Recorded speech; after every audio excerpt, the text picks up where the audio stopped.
أعوذ بالله من الشيطان الرجيم.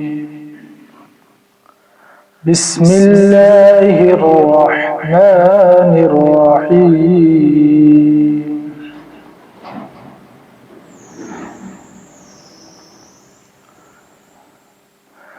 إن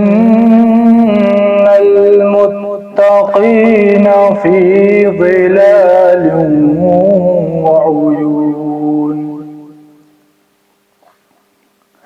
وفواكه مما يشتهون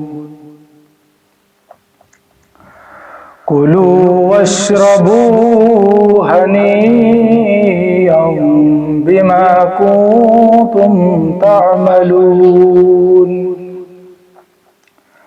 إنا كذلك نجزي المحسنين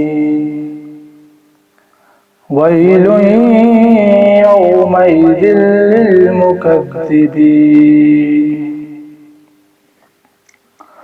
كلوا وتمتعوا قليلا إنكم مجرمون ويل يومئذ للمكذبين